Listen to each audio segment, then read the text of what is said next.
Hey everybody, this is PJ Riley from Lancaster Archery in our video studio today. Of course, I am here with Olympic bronze medalist Casey Kaufhold. And Casey, we are here to introduce a new series of bows from Hoyt that is more catering towards beginner to intermediate levels, which, hey, you know, you just came off the Olympics. I'm sure you love seeing all the kids coming up and shooting and competing. And now Hoyt is providing, you know, sort of that level of bows and limbs, which obviously are at a lower price point than what you're shooting in the Olympics. Right. It's important for archers who are just starting or getting into competition archery or even just recreationally to have equipment that fits their skill, right? And so as they're improving and getting up to better scores, they want to get new equipment. And so this is what these bows here are for. Right. I'm guessing when you were starting out, you know, you were competing, but you weren't using the top end stuff that they were shooting. Right. There's always that, you know, gradual increase, right? And so as I kept improving, I kept upgrading my equipment because you don't want to outshoot your equipment and you don't want your equipment to outreign you. You know, you want to have that balance. But you still want good stuff. Right, of course. So that's what Quality Hoyt here is going for here. So we have two lines. It's the RCRV, obviously recurve, but it's technically called the RCRV. And there's two versions of it. There's the Podium and we have the Comp. So we'll talk about the Podium first. This blue riser here is going to be our Podium riser, and the white limbs here will be the Podium limbs. So this is going to be the more advanced of the two. The way Hoyt explained it is that one's going to be their beginner and intermediate level.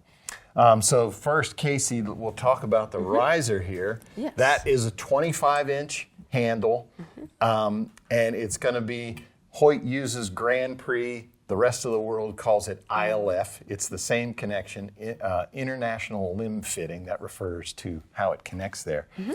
But when you see this, what do you see? So looking at this riser, it is at the base very similar to your advanced riser as well. Looking at some things here, you have the limb pockets with the covers for a little bit more stability. It's a little bit heavier than most bows you would traditionally start with, so this is why it's more the beginner to intermediate level.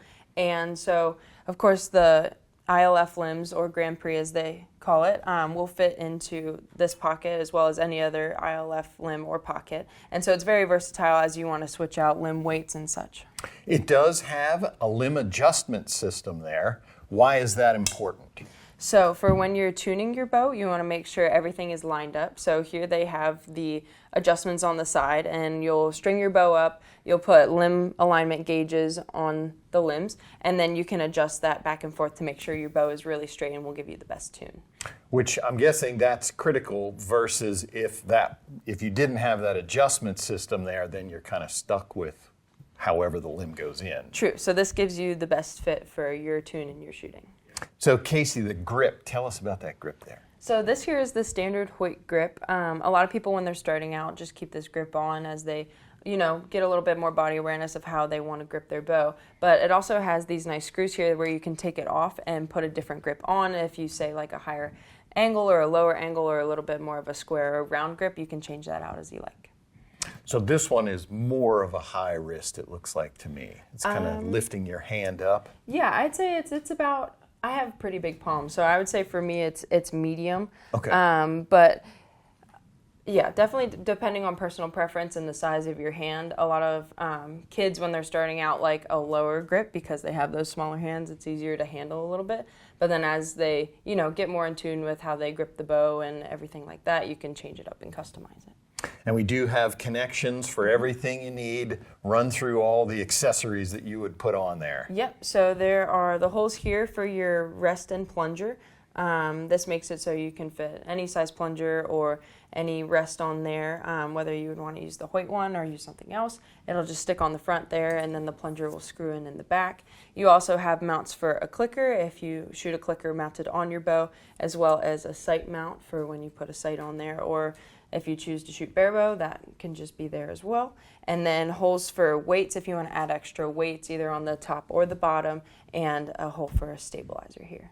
So each riser does come with a clicker plate, Casey, and so show where that goes and explain what it does. Right, so this plate can mount on the front of the riser here, and it's very convenient because you have your holes to put your clicker on the front, and then that clicker will just rest right on here and make a nice click noise, or you could mount it on the site if you choose with another type of clicker like the slicker clicker, but this one gives you the Hoyt option to mount it on the bow and click on the riser. All right, perfect. And now this one does, you mentioned the weight, this one does weigh, Hoyt said, about 2.65 pounds for the Podium. And now sticking with the riser, let's go to the comp. This one's going to be, as we're making this video, about $100 less than the Podium. And most noticeably, Casey, we see it doesn't have the bridge pocket there, which if you're into machining, you can just see that that's going to be easier to machine.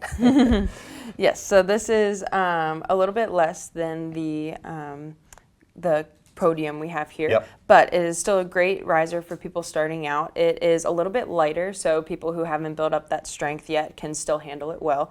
You still have your limb alignment here, so still will set up and tune great, and all your spots for all the accessories and such. Yeah, that one also is a 25-inch riser as well. So really the only difference is that bridging there, which again, that comes down to machining. So still quality riser there. Yes, in for the sure. comp. So we'll go in reverse then over here to the limbs. So this is going to be the comp limb. And the composition of it is, this is going to be a 4-layer limb. It's going to have fiberglass, it's going to have maple core, and then it's going to have fiberglass again. It's going to have 2 laminations of maple in there. And so Casey, with the fiberglass in wood, what does that feel like to the archers? So fiberglass and wood is usually a very smooth feeling limb. So this is nice for just as you're maybe getting your arrow count up, trying to practice a little bit more. It will allow you to practice at a higher volume before you get tired because it has that nice smooth feeling, but still a crisp release. All right, and all of these limbs are going to come from 20 to 36 pounds is going to be the weight range in 2-pound increments, and they're going to be available in small, medium, and large, matched with the 25-inch riser, assuming that's what you're going to put it on. Then you can have bows of different lengths. Right. Then moving over to the Podium limbs that we have here, this one is going to have fiberglass, it's going to have the wood maple, and then it is also going to have carbon. It's going to have a layer of carbon in there as well. The carbon adds what to it? It adds a little bit of a snappier release. And so as you're, improving, as you're getting better, you can come up with kind of a personal preference of whether you like the smooth feeling all the way through, or if you want to see if you like a little bit more of a snappy release at the end, which is what the carbon gives you. So they're both very smooth on the draw, but the feeling of the carbon at the end of the shot definitely has a little bit of a faster feel to it. How critical is that to have options for how the bow feels? It's very important. A lot of people, even super elite archers, a lot of them have different preferences on whether they like the snappy or the smooth. Personally, I like the smooth, but I know a lot of people like the snappy. And so as you're starting out, you might not be able to feel those differences as much, but as you improve and as you go, you can decide, okay, I like this feeling versus this feeling. Gotcha. All right. Well, and also, Casey, we just wanted to mention the cool limb bag here. Look at that. High fashion limb bag. It's just like a snake skin. That's what it looks like to me. Very cool. But that is the limb cases there. So yeah, RCRV, we have the comp in the risers and limb, same with the Podium. We should mention that the Podium, what we have here is the Grand Prix, or ILF as we say it. It will also be available in formula. That would be the limbs and the riser will be available in the formula style. Comp will be Grand Prix or ILF only. And as we were mentioning, Hoyt uses Grand Prix. If you hear that term, that also means ILF. A lot of the other companies, if you're matching different limbs to different risers, you may see ILF. That will work in Grand Prix. Yes. And a nice thing that's so versatile about this is as long as you have ILF, you can put the Podium limbs on the comp bow and the podium bow with the comp limbs as you maybe switch and upgrade your equipment. As long as they're all ILF, they can mix and match. Gotcha. All right. Well, Casey, we certainly appreciate your time today in introducing folks to the Hoyt RCRV brand new series of bows and limbs from the folks at Hoyt for 2025. If you want to see the different options, you can see everything that we have, including colors. Be sure to click the link in the description below. We'll have all of that listed there. If you like this video, give us a thumbs up. If you want to see more videos like it, subscribe to our YouTube channel. Don't forget to click that bell to get notifications whenever we put out new videos. As always, if you have any questions, you can visit us at lancasterarchery.com.